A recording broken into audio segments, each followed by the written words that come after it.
one of our larger colleges on campus. About 3,200 students doing 14 majors and 27 minors. In engineering, virtually any field of study you can put engineering onto the end of. We have like chemical engineering, biomedical engineering, in addition to programs like computer science, which break the mold a bit. We can walk this way. As you might expect, a lot of engineering students will get involved in research during their time on campus. And this can happen as early as your first year. One of our tour guides is a biomedical engineer student. In her freshman year, she worked with a professor on researching pediatric heart pumps. So even from your first days on campus, you do get involved in pretty technical experience, which is very valuable. Additionally, we have a cross between a club and a class, and those are called project teams. Through these project teams, Cornell students do a variety of different engineering tasks. Some are more app development based, where others are more competition. One of our competition project teams is our Mars rover project team.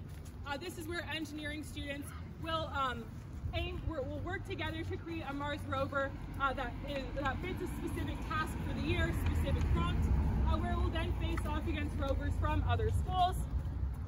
In our app development-based project teams, one of which, a very popular app to come out of those is called Eatery. And this is our on-campus app that tells you all the dining hall options for the day. Finally, we have a program in engineering that's kind of similar to the credit internship program in ILR, but a bit different. This is where engineering students will work an internship during the academic year at companies that are quite competitive to break into. The benefit of doing this program, even though you don't get academic credit, is that you're able to break into industries that are highly competitive during the off-season. And Cornell students have about a 97% offer of return rate at these companies, which is very beneficial for engineering students. This building over here is Uris Hall. It was actually voted the ugliest building on campus. I don't know if I quite agree. I think I have a few other buildings I'd like to put in the mix. Uris Hall was actually meant to be designed after the Pittsburgh Steel Building. The architect of Uris Hall expected it to rust to a bit more of a beautiful color, bluey, a different color of rust. However, they failed to take into account the fact that Ithaca has far less pollution than Pittsburgh, so they will get the desired effect in about 300 years. Until then, we're stuck with Uris Hall. Around this part of campus, we have a really unique mix of architecture. Cornell has a trend of building in the architectural style at the time, so you can kind of see how campus has evolved depending on which buildings you're seeing and which part of campus you're in. That building over there is Sage Hall. It is home to our SC Johnson Graduate College of Business. We bring up SC Johnson as a grad school because it functions as an umbrella college for our business schools, so our business students aren't fighting over resources and professors. They're able to get access to all things business through SC Johnson. Additionally, there are 3 red brick buildings Cornell wanted to maintain the sightline between. That is why this building over here, our Cornell store, is built like a bunker. The Cornell store is our bookstore on campus, so this is where you'll pick up all your textbooks. But additionally, there are cafes in there, a bank, and it's a great place to hang out centrally on campus. We can duck inside the building very soon. The weather did not hold, as I was not sure it would, but the second red brick building is Barnes Hall right over there. It is home to our Cornell Career Services. Barnes Hall is open to all students from their first day on campus to years after graduation who are looking for any help they might need with their career, whether it's curating a resume, taking headshots, or getting career advice. And the third red brick building is this building over here, Sage Chapel, donated by the same Henry Sage, who donated money for Sage Hall. At Cornell's founding and still today, it was a non-sectarian university, which was quite controversial at the time, and garnered Cornell some nasty nicknames like the Heathens on the Hill or the Godless Institution.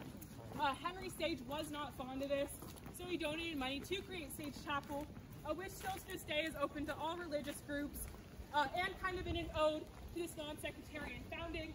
A lot of the artwork in Sage Chapel does not depict religious figures, but academics. At the front of Sage Chapel, there's a big mural of Father Philosophy, which is quite unique for a chapel. As it looks like there is today, I think there's perhaps a wedding in Sage Chapel. Sage Chapel is a pretty popular wedding destination. That being said, there is quite a long wait list because of this. So it is recommended that you write your name in pen and your partner's name in paper after you graduate. So if anything happens during those few years, you're on the wait list, you still have your wedding venue locked down, and everything else will sort itself out. Additionally, it was not designed to be a wedding venue, and because of this, the bride and groom do get ready in the crypt of Ezra Cornell and A.D. White, which in my opinion is a little creepy, but it said if you have cold feet, the ghost of Ezra Cornell and Andrew Dixon White will rise up and walk you down the aisle, because who wouldn't want to marry a Cornellian? Because it's not really raining too hard right now, I'm going to take us over here to see the lookout.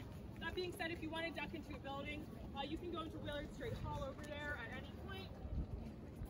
Willard Straight Hall is our student union on campus.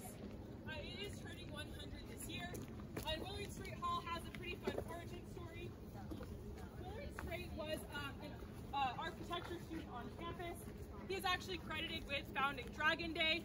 But during his time on campus, Willard Straight was a bit more of a socialite than an academic. And so when he passed away and left a sum of money to Cornell, he stipulated that it should not be used for any academic purposes. This of course left the administration kind of scratching their head.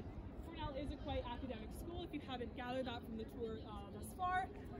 But they eventually decided to build Willard Straight Hall, and true to his wishes, there's nothing academic inside.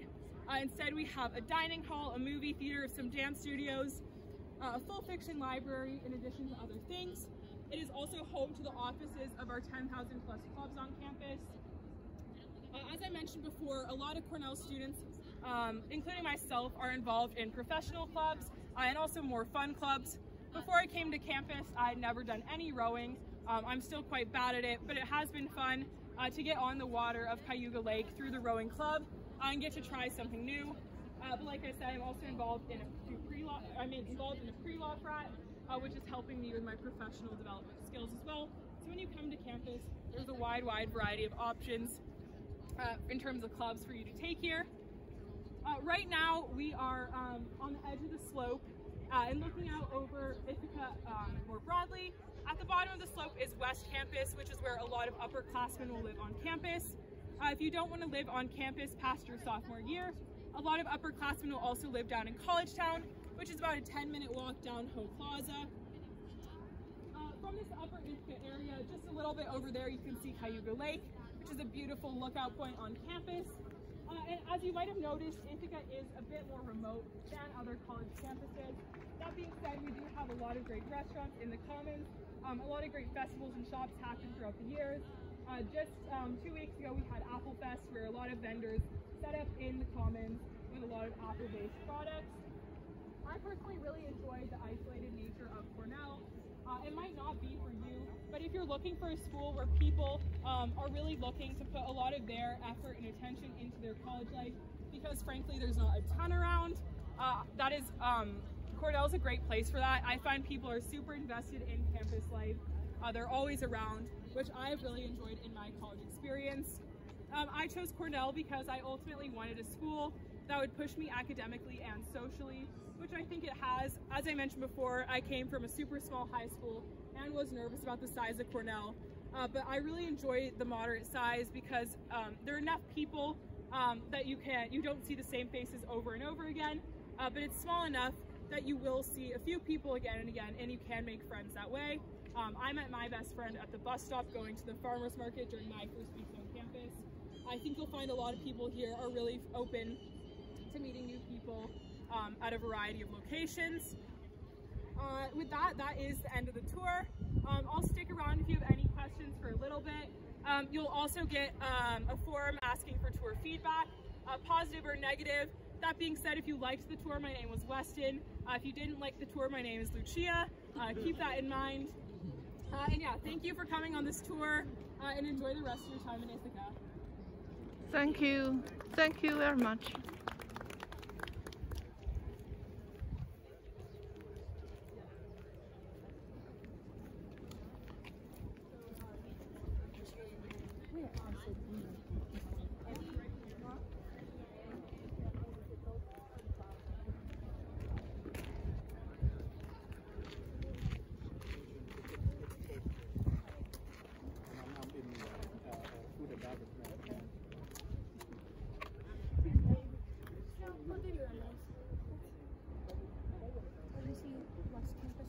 This is where the where I said and then the lake. And you could see